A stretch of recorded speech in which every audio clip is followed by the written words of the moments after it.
논술 1차 같이 보면서 오늘도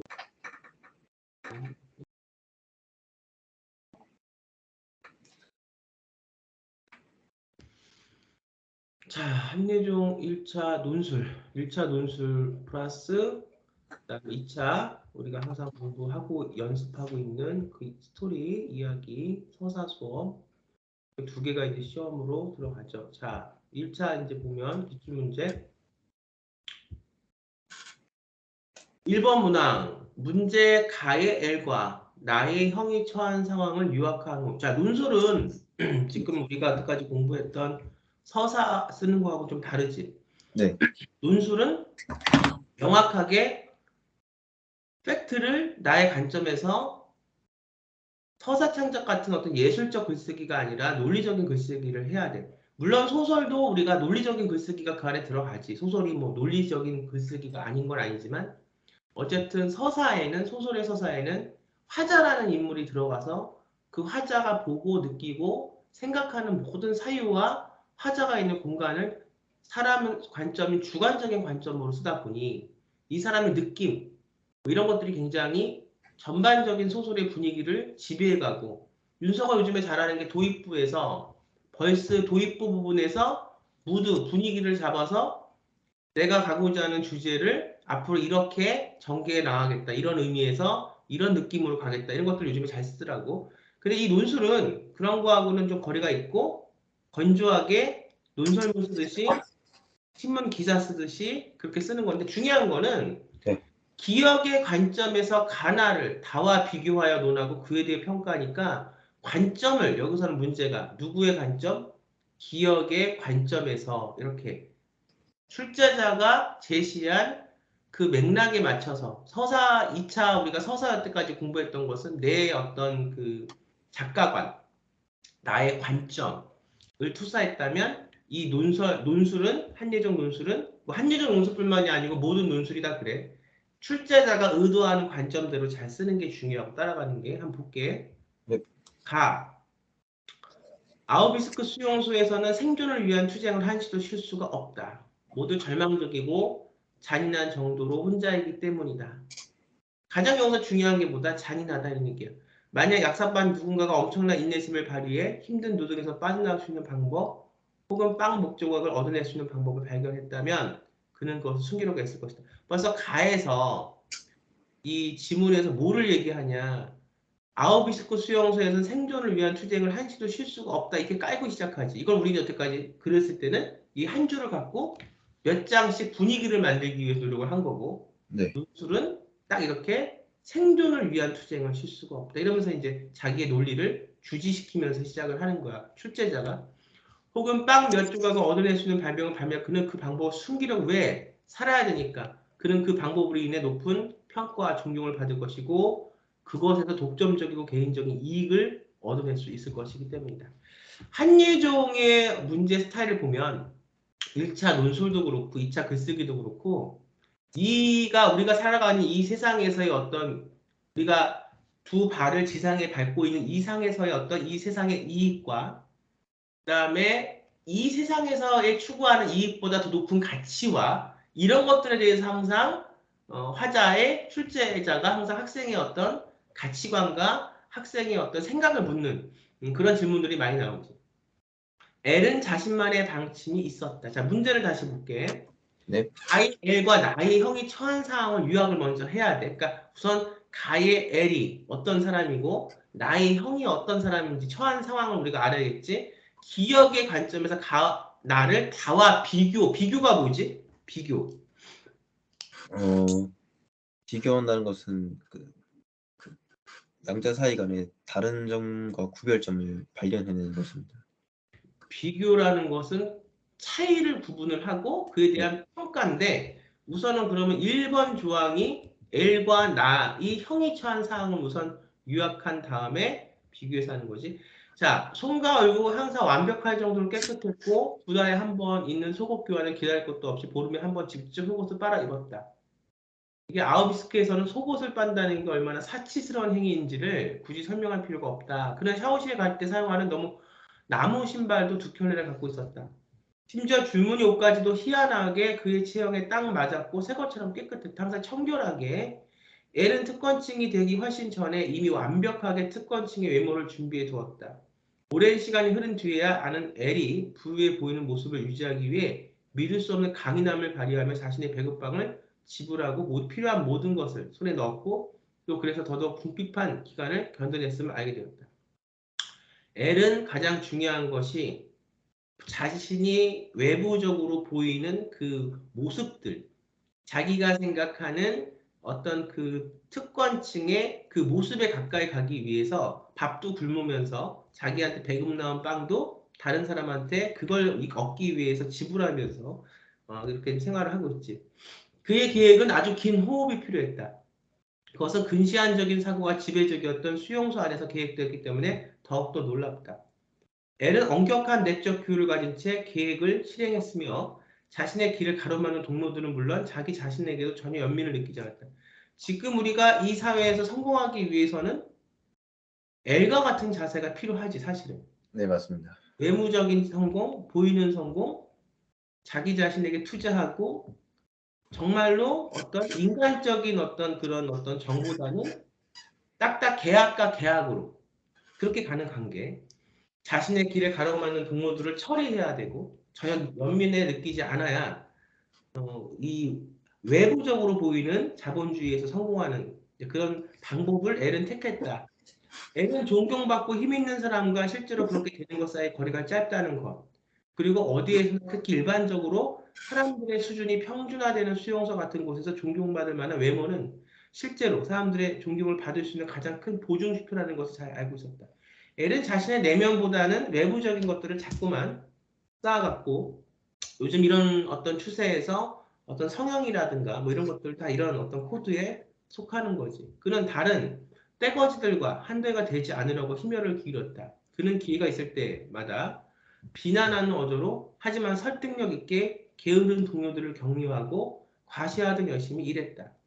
그는 배급 중에서 줄에서 좋은 위치를 차지하려고 벌이는 일상적인 싸움을 피했다. 먼저 푸는 죽이 가장 묽다는 것을 모르는 이가 없는데도 매일 첫 번째로 배급을 받았다.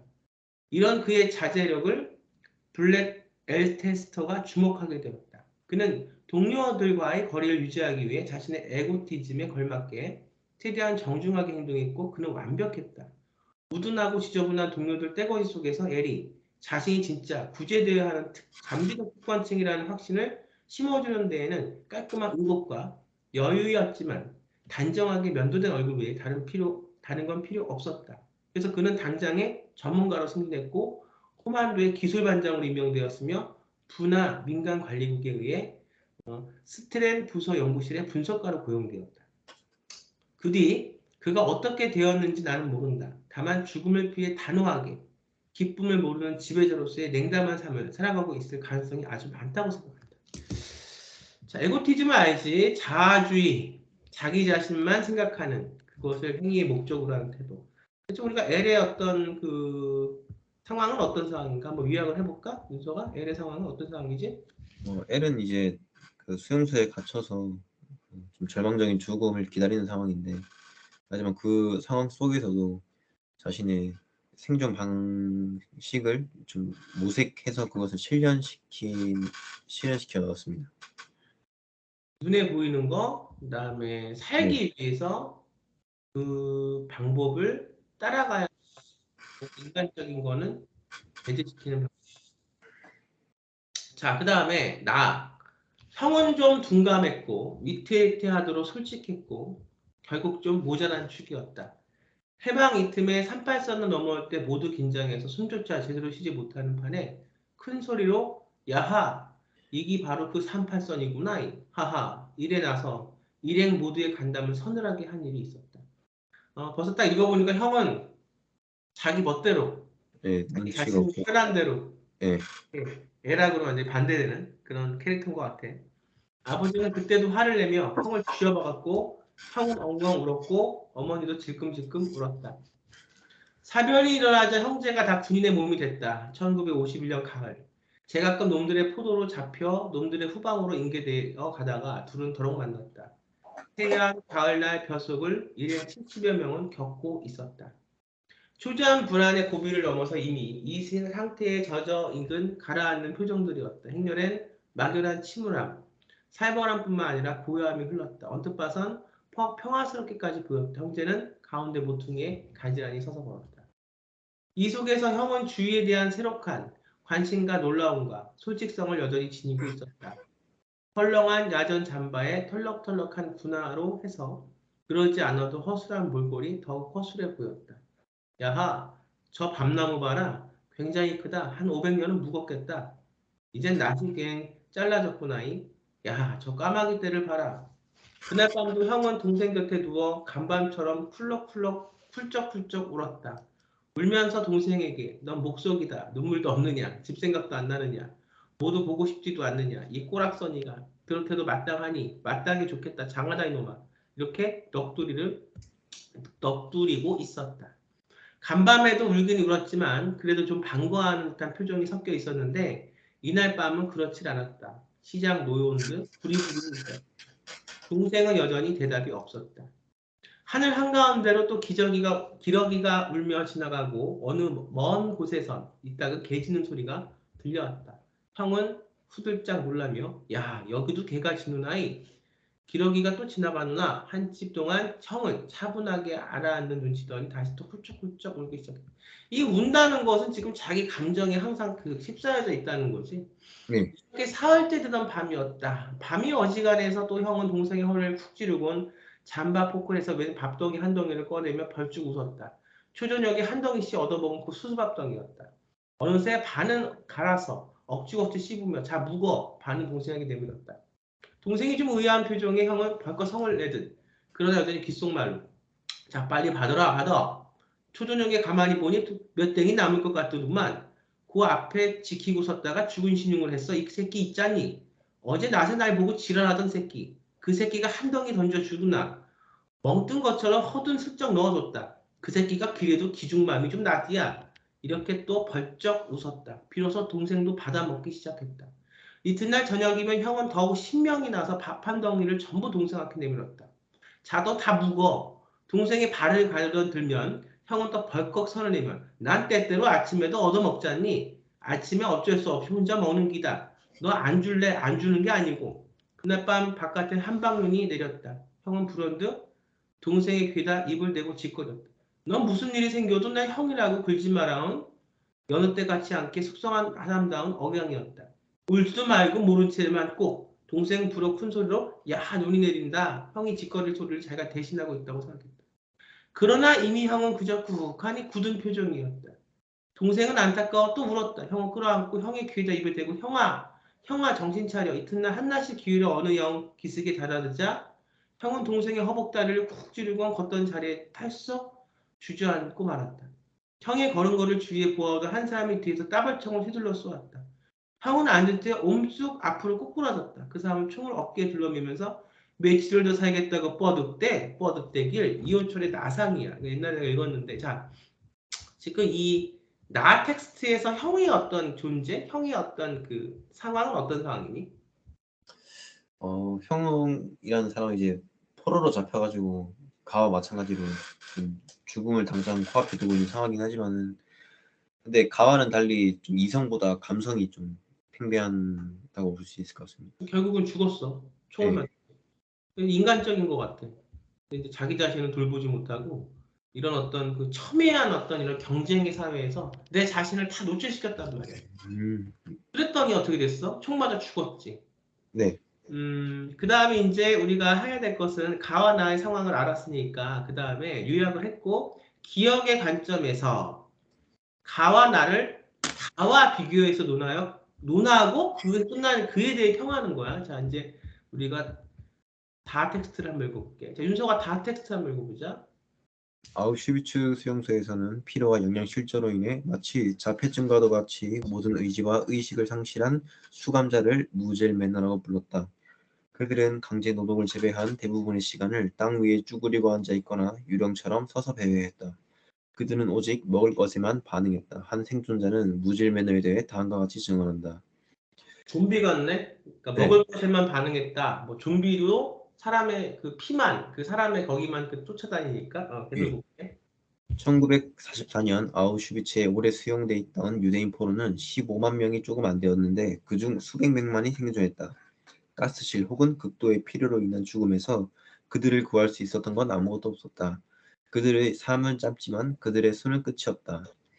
무젤매너, 익사한 자들은 수용소의 중추를 이룬다. 그들은 끊임없이 교체되면서도 늘 똑같이 침묵한 채 행진하고 힘들게 노동하는 익명의 군중 비인단들이다. 너무나도 배가 고픈 나머지 실제로 아무런 고통도 느끼지 못하는 그들에게서 생명의 신성한 불꽃은 이미 빛을 잃었다. 나는 그들을 살아있다고 부르기가 망설여진다. 죽음을 이해하기에는 너무 지쳐있기 때문에 죽음을 두려워하지 않는 그들 앞에서 그들의 죽음을 죽음이라 부르기조차 망설여진다. 얼굴 없는 그들의 존재가 내 기억 속을 채우고 있다. 우리 시대의 모든 악을 하나의 이미지로 형상화할 수 있다면 나는 내게 친근한 이 이미지를 고를 것이다. 고개를 숙이고 어깨를 구부정하게 구부린 뼈만 앙상이 남은 한 남자의 이미지. 그의 얼굴과 눈에서는 생각의 흔적을 찾을 수 없다. 무젤매너는 수감자들에게 두려운 존재였다. 자신이 언제 그렇게 될지 몰랐기 때문이다. 수용소의 모든 이가 무젤매너의 추한 얼굴에서 자기 자신을 보았다. 그래서 자신의 병과 탈진을 감추고 무젤매너의 상태를 감추는 것이 스윙들의 가장 절박한 관심사였다. 수용사의 생존자들은 무젤매너를 걸어다니는 시체들이라고 정의한다. 살아있다고 말하기도 어려우며 죽은 것과 산 것을 구별하기 어려운 단계. 인간을 자아에 대한 인식과 통제, 감각적 감수성과 도덕적을 지닌 존재라고 정의할 수 있다면 그들은 최소한의 감각마저 결핍된 생물기계, 인간의 흔적을 잃어버린 자아이다. 여기서 관점을 하나 줬는데 인간을 자아에 대한 인식과 통제, 감각적 감수성과 도덕성을 지닌 존재라고 정의할 수 있다. 이 기억의 이제 관점, 포인트 오브 뷰가 중요한 것. 그래서 가와 나를 다와 비교해서 논하고 가에서의 상황, 나에서의 추구하는 그 상황이 달랐고 결과도 달랐어. 다와 비교해서 논하고 그에 대해 평가하죠.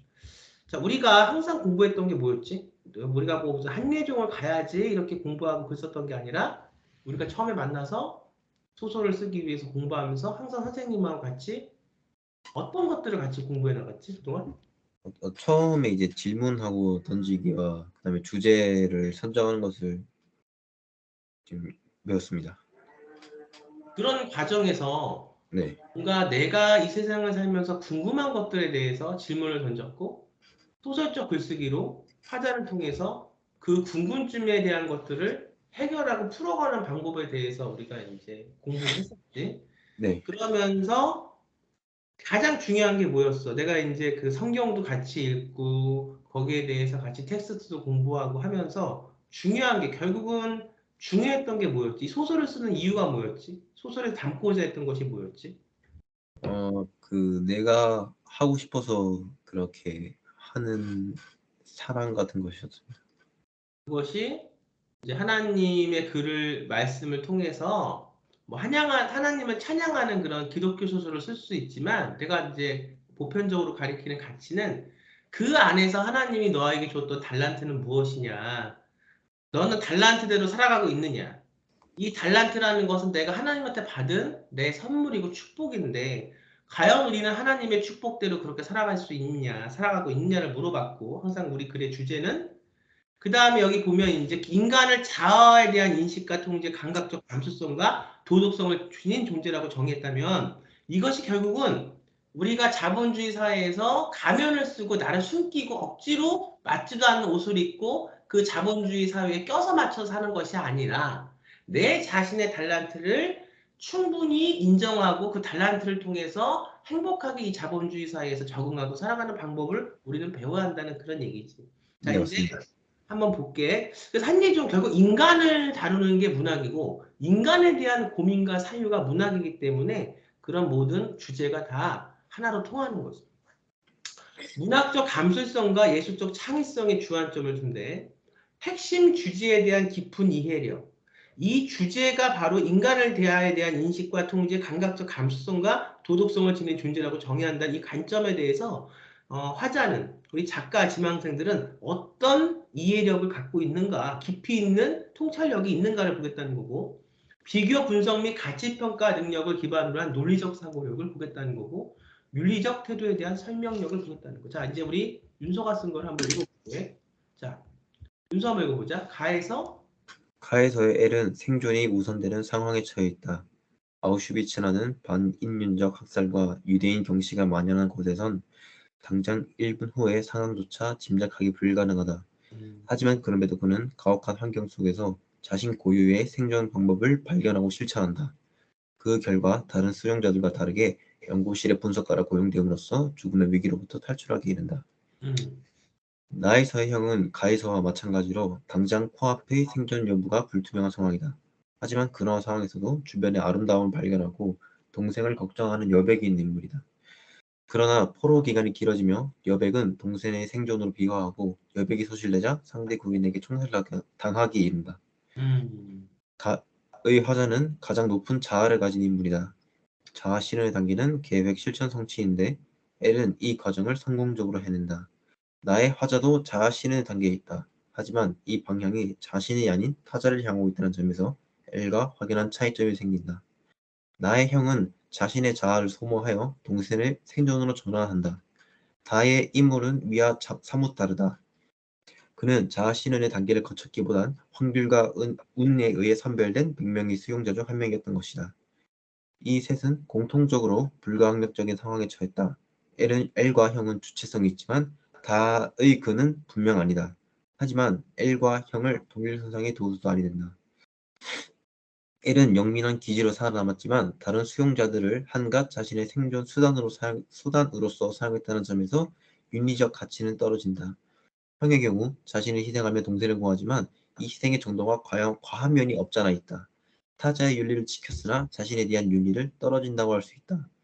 다의 화자는 주체성의 부재가 분명하지만 당시의 현장을 선연히 목도한 기록물이기도 하다. 따라서 그는 현재의 선택을 통해 자아 실현을 성취할 수 있고 윤리적 가능성의 경계에 서 있는 인물이다. 어, 우리가 논술은 처음 풀어보지만 네, 이게 어렵지 않지? 제가 그 맨날 이제 영화 그 평론 글을 좀 자주 쓰다 보니까 그냥 그런 마음으로 썼던 것 같습니다. 잘 썼는데 네, 이제 선생님은 항상 그 잘 쓴 그 부분에도 항상 핀셋으로 짚고 들어가서 조금이라도 더 너한테 도움을 줘야 되니까 자, 네, 다 잘 썼어. 우리가 공부한 어떤 그 과정과 의식이 이 안에 다 들어가 있는데 다만 다해화자는 주체성의 부재가 분명하지만 당시의 현장을 선형이 목도한 기록물 같은 그렇지 그냥 건조하게 쭉 그렇게 본 그 하나의 기록물 여기서는 어떤 윤리성이나 이런 것보다는 그냥 그거를 있는 그대로 기록하는 거지. 그는 네. 현재에 이거 이제 궁금해 한번 물어볼게. 선택을 통해 자아 실현을 성취할 수도 있고 윤리적 가능성의 경계에 서 있다고 이렇게 이제 이건 굉장히 한 발 더 나가서 여기 네. 보면은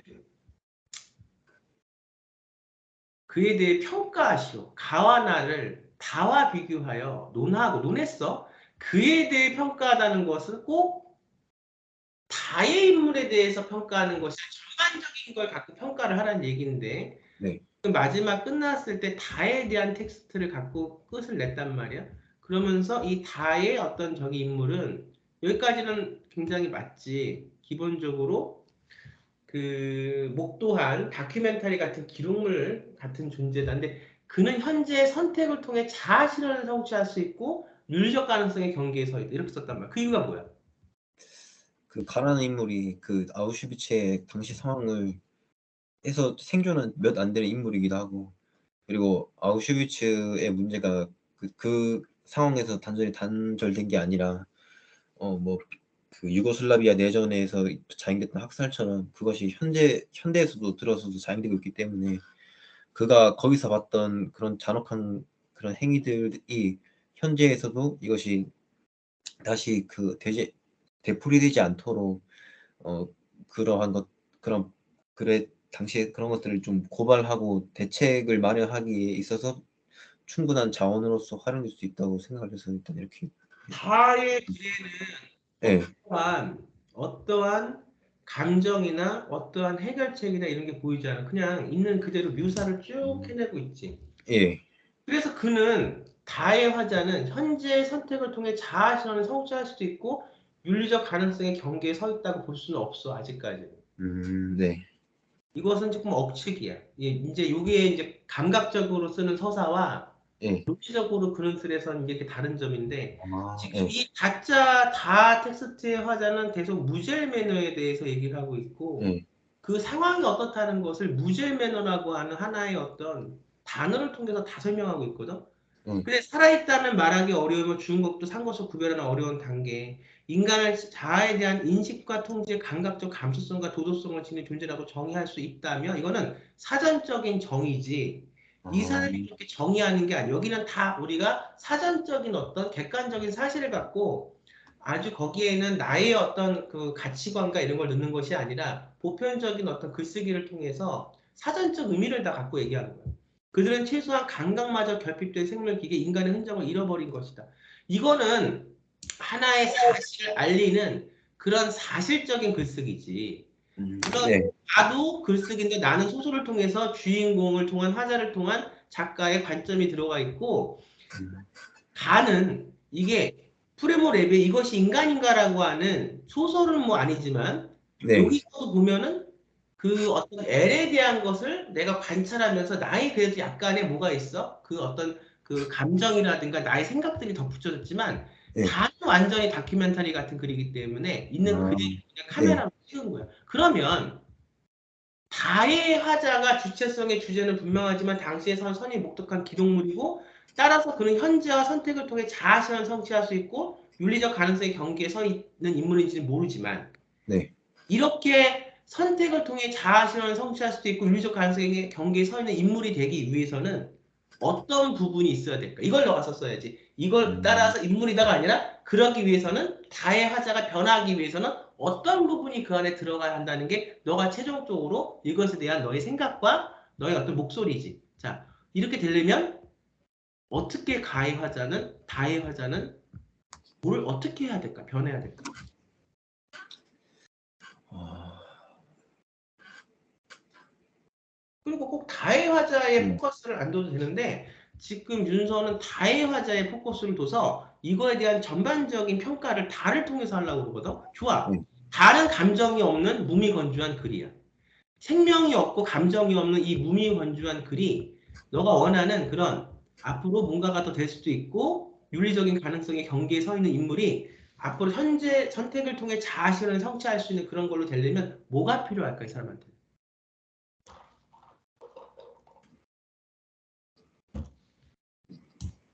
평가 요소는 문학적 감수성과 예술적 창의성, 핵심 주제에 대한 깊이 있는 이해력, 비교 분석 및 가치관의 능력을 기반한 논리적 사고력, 윤리적 대한 설명력. 요 네 개가 이제 다 요 안에 좀 들어가서 요거를 더 빛나게 만들어야 마지막에 방점을 잘 찍을 수가 있어. 지금 잘 썼는데 마지막에서 뭔가 좀 음, 아쉽어. 이 마지막을 어떻게 우리가 잘 끝맺으면 하면 될까? 어, 그, 그런, 그, 학살이나 뭐 수용소 같은 것들이 그, 당시의 상황으로서 끝난 게 아니라 이제 현재도 이어지고 있다는 점을 시사하고, 그리고 이제 화자에게, 어, 그, 자신이 봤던 그 대상들에 대한 그 동경 어리 시선이 있으면 가능하지 않을까요? 가의 텍스트는 글을 글로서 받아들인 사람이 쓸 수 있는 텍스트야. 네, 성경을 그냥 단순히 문학적인 뭐 성경의 텍스트로서만 받아들이는 사람은 그 성경이 갖고 있는 진짜 의미를 통과를 하지 못하기 때문에 그냥 하나의 율법자로서만 남게 되는 거야. 그 마찬가지로 다의 음, 화자도 얼굴 없는 그들의 존재가 내 기억 속을 가득 채우고 있다. 우리 시대 모든 악을 하나의 이미지로 형상할 수 있다면 나는 내게 친근한 이미지를 볼 것이다. 하나의 그냥 모든 것을 다 텍스트, 실제의 삶을 글적인 텍스트로만 다가서서 그 실제 삶의 어떤 그 아픔과 고통과 이런 것들을 다 배제하고 그냥 글로서만 옮긴 거야. 마치 우리가 성경의 글을 그 성경의 그 텍스트를 읽을 때 그 속에 진짜 네, 숨어 있는 하나님의 사랑과 하나님의 의미와 이런 것들을 우리가 마음에 품고 글을 통해서 내가 행동으로 이 삶을 통해서 힘들지만 옮겨나가는 것이 진정한 하나님과 동행하는 길일 텐데 그렇지 않고 그냥 성경을 하나의 텍스트로 율법주의자처럼 내 마음속에 받아들여서 성경이 해라, 하지 마라 이것만 지키면서 남에 대한 타인에 대한 사랑은 전혀 없이 사는 것. 그것을 바로 성경을 텍스트만 내 마음속에 찍어서 내 삶도 텍스트만 그렇게 살아가는 내 삶하고 똑같은 겁니다. 내가 이걸 말하고 싶은 거야. 너의 그 네. 창의적인 관점이 여기서 나오는 거다. 그래서 다해화자가 너가 바라는 대로 아마 윤서가 이렇게 바랬나 봐. 경계선상에 있다. 네. 현재의 선택을 통해 자아 실현도 성취할 수 있고 또 윤리의 가능성이 경계에 서 있다. 이렇게 되려면 이 사람은 삶을 텍스트로서만 받아들이지 말고 그 텍스트를 통해서 삶을 볼 수 있는 능력을 이 사람은 가져야 되겠다. 그래야 진짜 자기가 그 삶이 어떤 삶이 됐던 단순히 윤리적 가능성의 경계에 서 있는 삶을 살든 아니면 텍스트를 통해서 선택을 통해서 자아 실현을 성취하던 이 사람의 삶은 텍스트적인 삶이 아니라 진짜 삶에 우리 이 삶의 두 발을 짚고 하나하나 그 문제와 직면하면서 또 그 문제와 직면할 때 내가 고통당하고 아프면 싸우면서 그 갈등을 내가 푸는 그 과정을 겪으면서 진정한 삶을 텍스트적인 삶이 아니라 진정한 내 삶을 살 수 있을 것이다. 이렇게 결론을 낸다면 굉장히 좋은 글쓰기가 될 거고 지금 내가 이제 논술 글쓰기를 처음 보는데 좀 안심이 되네. 기본 틀은 다 이렇게 이제 쓸 수가 있고 마지막 조금 결론이 좀 부족했을 뿐인데 잘 썼어. 역시 열심히 노력을 하면 되는구나. 자, 여기서 잠깐 끊고 2분 있다가 또 2번 문제 또 있지. 우리가 네. 2번 문제 가와 나를 중심으로 인간과 인공지능의 창작 방식을 비교하고 달을 바탕으로 인공지능의 그림 창작이 지닌 창의성과 그 한계를 논하는 문제를 같이 풀어볼 테니까 2분 있다 바로 들어와. 네, 알겠습니다.